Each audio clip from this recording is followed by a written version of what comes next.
Philippines की राजधानी Manila मौका था आसियान समिट का। दुनिया की बड़ी ताकतों के विदेश मंत्री एक एक कर मीटिंग रूम में दाखिल हो रहे थे, लेकिन पूरी दुनिया की नजर एक मुलाकात पर टिक गई। एक तरफ अमेरिका के विदेश मंत्री मार्को रूबियो, दूसरी तरफ भारत के विदेश मंत्री डॉक्टर एस जयशंकर। कैमरे चले, हाथ मिले, मुस्कुराहटें भी दिखी, लेकिन अगर आपने इन तस्वीरों को ध्यान से देखा होगा तो शायद एक बात आपकी नजर से नहीं बची होगी। रूबियो लगातार दोस्ताना अंदाज में दिखाई दिए, चेहरे पर मुस्कान, बॉडी लैंग्वेज पूरी तरह रिलैक्स, जैसे वे सिर्फ मुलाकात नहीं रिश्तों की गर्माहट दिखाना चाहते हो। लेकिन जयशंकर एकदम अलग, चेहरे पर वही गंभीरता, बातों में वही नापतोल, न अतिरिक्त मुस्कान, न औपचारिक गर्मजोशी का प्रदर्शन, जैसे उनके दिमाग में सिर्फ एक ही बात चल रही हो, भारत का हित। और फिर मीटिंग खत्म हुई, दोनों नेता बाहर निकले, लेकिन असल कहानी अभी शुरू हुई। कुछ ही मिनटों बाद दोनों ने सोशल मीडिया प्लेटफॉर्म एक्स पर अपनी अपनी पोस्ट लिखी, और यही दो तस्वीरें नहीं, दो सोच सामने आ गई। एक तरफ मार्को रूबियो बार बार फ्रेंड, रिलेशनशिप, पार्टनरशिप की बात करते नजर आए। दूसरी तरफ जयशंकर ने एक भी शब्द भावनाओं पर खर्च नहीं किया।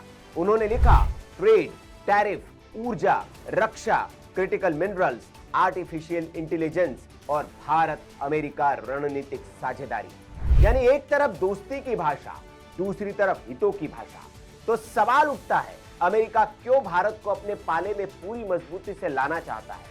ट्रंप की बदतमीजियों और टैरिफ विवाद के बाद भारत और अमेरिकी रिश्तों में जो खाई पैदा हुई है, उसे पाटने की क्या ये कोशिश है?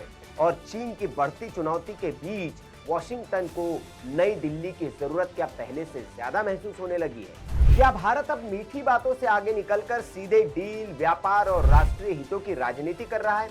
आज की इस रिपोर्ट में हम आपको बताएंगे कि कैसे सिर्फ दो social media post Bharat America रिश्तों की नई दिशा का संकेत दे रहे हैं, और साथ ही ये भी बताएंगे कि आसियान समिट के इस मीटिंग में और क्या क्या हुआ। नमस्कार, आप देख रहे हैं वीके न्यूज, मैं हूं सुनील राउत। मनीला के मंच पर भारत और अमेरिका के विदेश मंत्री आमने सामने एक साथ थे। इस मुलाकात को सिर्फ एक औपचारिक बैठक मानना सबसे बड़ी भूल होगी, क्योंकि ये मुलाकात ऐसे समय हुई जब भारत और अमेरिका के बीच टैरिफ को लेकर तनाव की खबरें लगातार सामने आ रही है। वही हाल में ईरान यूएस युद्ध में हार्मुज में भारतीय शिप पर अटैक के बाद पहली ऐसी मुलाकात थी।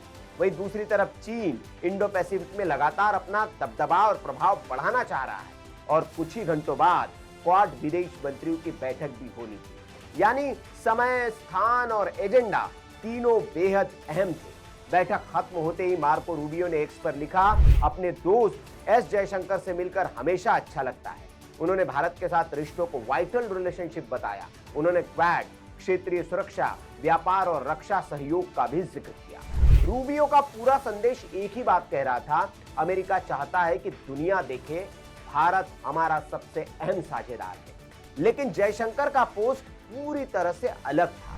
न फ्रेंड, न वार्म मीटिंग, न ग्रेट टू सी यू, सीधे मुद्दे। उन्होंने लिखा trade and tariff, energy, defence and security, critical minerals, artificial intelligence और क्षेत्रीय एवं वैश्विक मुद्दों पर स्पष्ट बातचीत। यानी भारत का संदेश साफ था, दोस्ती अच्छी बात है, लेकिन राष्ट्रीय हित उससे भी ऊपर है। सबसे दिलचस्प बात, जयशंकर ने अपने पोस्ट में टैरिफ शब्द का जिक्र किया।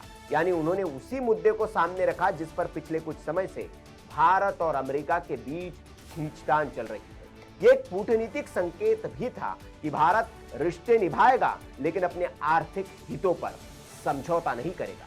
इस मुलाकात में रक्षा, ऊर्जा, एआई, क्रिटिकल मिनरल्स और क्वाड सहयोग पर विस्तार से चर्चा हुई। भारत और अमेरिका दोनों जानते हैं कि इंडो पैसिफिक का भविष्य अब सिर्फ सैन्य ताकत से नहीं, बल्कि टेक्नोलॉजी, सप्लाई चेन और आर्थिक साझेदारी से तय होगा।